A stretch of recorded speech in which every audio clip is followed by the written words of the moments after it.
Hello everyone, welcome back to my channel BPSC man map. तो आज हम science का टॉपिक लेकर के आए हैं। साइंस का ये सीरीज हम लोग का होगा। तो इसमें हम लोग केमिकल रिएक्शन से स्टार्ट किए हैं, इसलिए कि ये न्यू है, कोई पढ़ाता नहीं है। आजकल ये क्वेश्चन बहुत पूछ रहा है, single reaction, double reaction, displacement reaction. तो उस पर हम लोग देखते हैं। तो देखो, रिएक्टेंट किसको बोलते हैं? इसमें रिएक्शन जो होता है ना, जिसमें रिएक्शन में पार्टिसिपेट इलेक्ट्रॉन करता है, तो इलेक्ट्रॉन का ट्रांसफ़र होता है ना, तो वही आपका रिएक्शन है।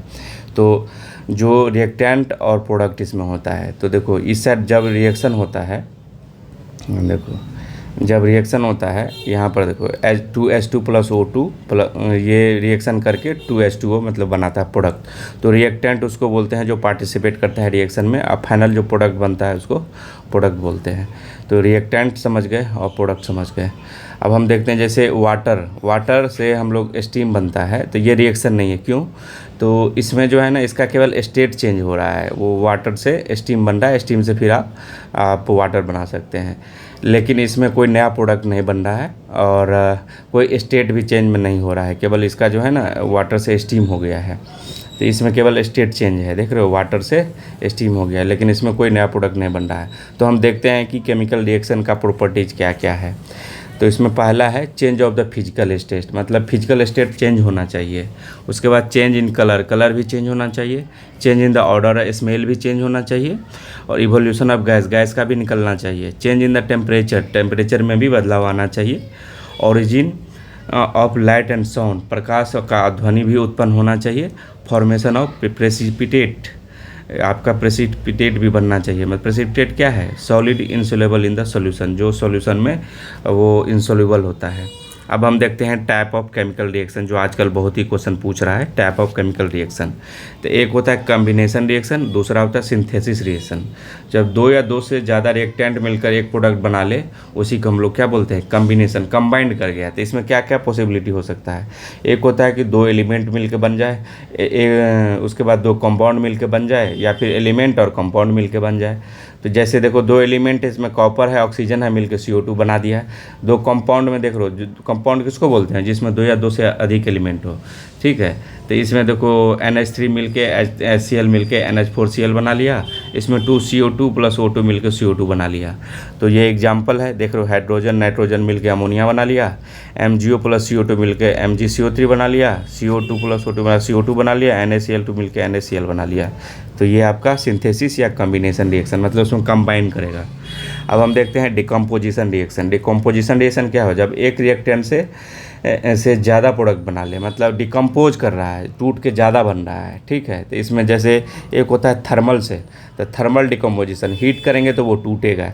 जैसे देखो कैल्शियम कार्बोनेट CaCO3 को जब हम हीट करते हैं तो CaO बनाता है और CO2 बनाता है, calcium oxide plus carbon dioxide. फिर 2KLO3 इसको हीट करते हैं तो 2KCl प्लस O2 बनाता है। तो ये क्या है? डिकम्पोज कर रहा है। अब हम देखते हैं फोटोलाइटिक डिकम्पोजिशन, मतलब सनलाइट से वो टूटता है। जैसे 2AgCl, ये वाइट था, ये टूट करके देखो इसमें ग्रे बन गया, कलर चेंज हो रहा है। ये केमिकल रिएक्शन है। तो AgCl वाइट वाले रहता है, लेकिन वो सनलाइट से टूटने पर ये ग्रे बन जाता है। जैसे AgBr को देखो, सनलाइट में 2Ag प्लस Br2 बन जाता है। तो देखो कुछ एग्जाम्पल इसके दिए हुए हैं। डायरेक्ट एग्जाम्पल पूछता है कि इसमें डिकम्पोजिशन कौन है और कॉम्बिनेशन कौन है, इस तरह से। तो देखो फेरिक हाइड्रोक्साइड जो टूट करके फेरिक ऑक्साइड प्लस वाटर बनाता है। वाटर टूट करके ये इलेक्ट्रोलाइसिस है। पूछता है इलेक्ट्रोलाइसिस क्या है? तो इलेक्ट्रोलाइसिस, वाटर टूट करके हाइड्रोजन प्लस ऑक्सीजन बनाता है।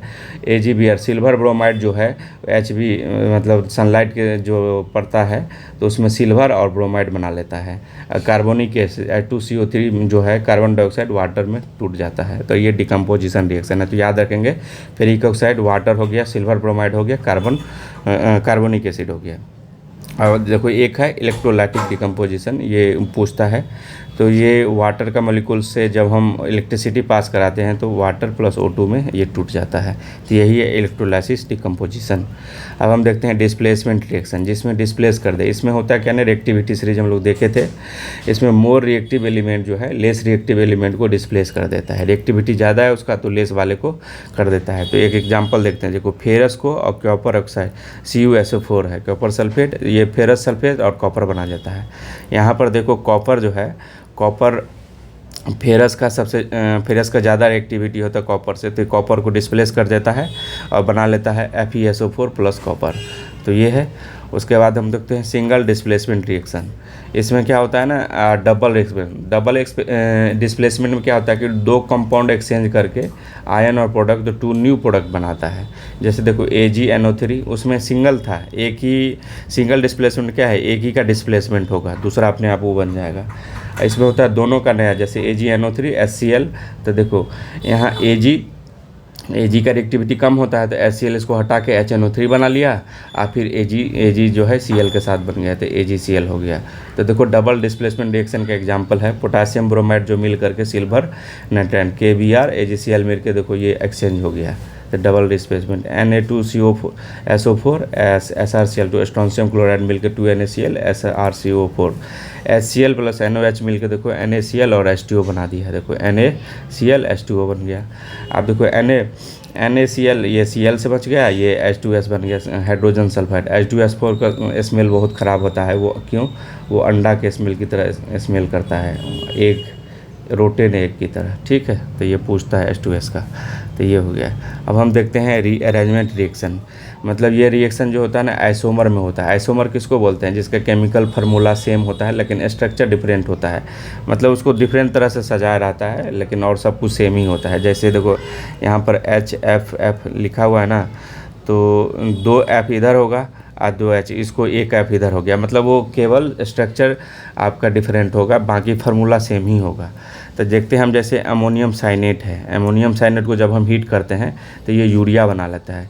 आप देखो यूरिया के बारे में इंपॉर्टेंट फैक्ट है, पहली बार जो इसको लैब में बनाया गया था, ठीक है, तो याद रखेंगे। तो पहला बार लैब में सिंथेसिस किसको किया गया था, सिंथेसिस तो यूरिया को किया गया था।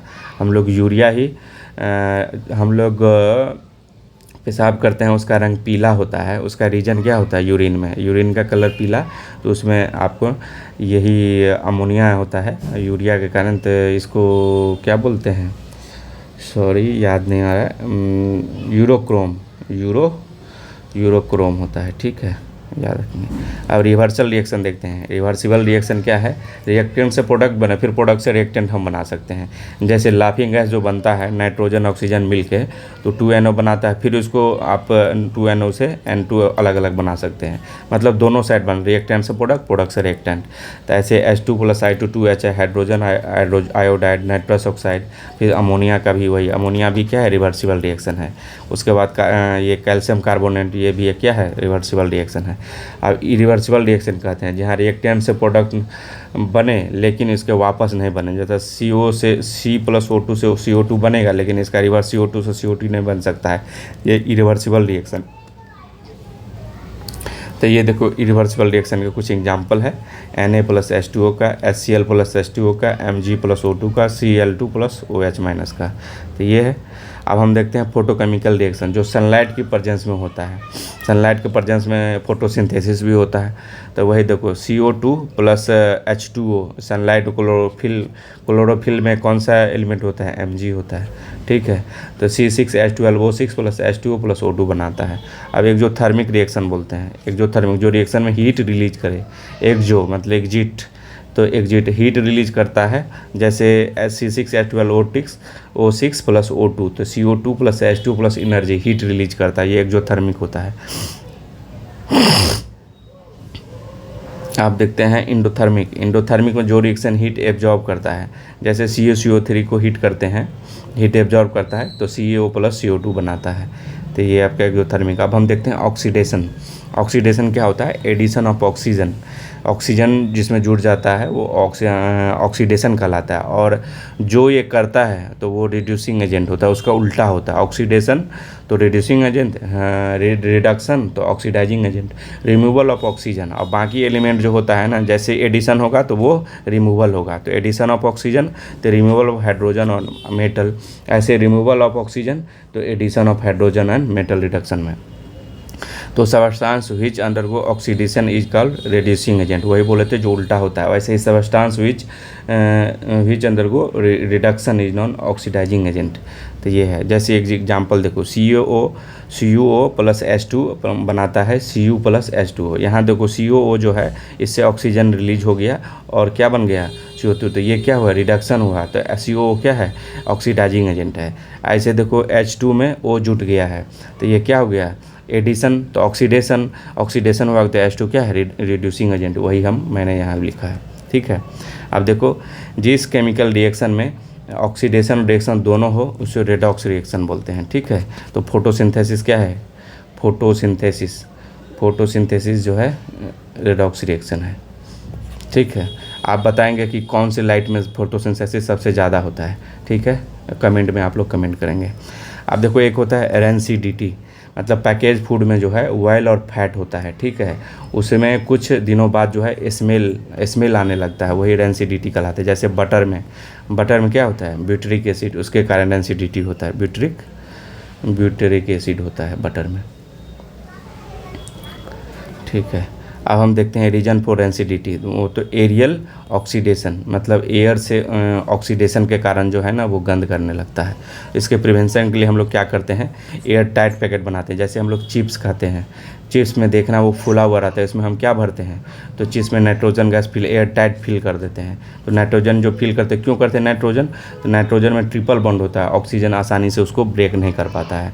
तो यही है आपका RNCDT से बचाने के लिए। अब हम देखते हैं, तो ये हो गया, तो ये हमारा ख़त्म हो गया, ये केमिकल रिएक्शन वाला टॉपिक ख़त्म हो गया। इसको आप लोग रिवाइज एक बार कर लेंगे, इससे क्वेश्चन आपका बन जाएगा। कुछ इंपॉर्टेंट फैक्ट और हम लोग देख लेते हैं। तो देखो हम कुछ सोर्स देखते हैं कि कौन से सोर्स में आपका कौन सा एसिड प्रेजेंट होता है, ये बार बार एग्जाम में पूछता है, ये बहुत इंपॉर्टेंट है। तो इसमें देखो एप्पल में होता है मेलिक एसिड, क्या होता है, एप्पल में मेलिक एसिड होता है। लेमन में क्या होता है, सेट्रिक एसिड होता है। इमली हो गया, ग्रेप्स हो गया, कच्चा आम हो गया, इसमें क्या होता है, टर्टरिक एसिड होता है। पालक और टमाटो में ऑक्जेलिक एसिड होता है, वही आपका पथरी बनाता है, दोनों में कैल्शियम ऐड होकर के। सिरका विनेगर में एसिटिक एसिड होता है। कर्ड दही में लैक्टिक एसिड होता है, वही बनाता है दूध से दही। ऑरेंज में एस्कॉर्बिक एसिड होता है। टी में टैनिन एसिड होता है। और स्टोमैक में होता है HCl होता है ना। और आंट बी जो काटता है उसमें फॉर्मिक एसिड होता है, उसको हम लोग न्यूट्रलाइज करने के लिए बेंजोइक एसिड डालते हैं, जिससे वो लहरता है तो वो नहीं लहर पाता है। ठीक है, तो ये आपका है। आप लाइक शेयर, आपको अच्छा लगता हो तो लाइक शेयर सब्सक्राइब करना नहीं भूलेंगे। Thank you.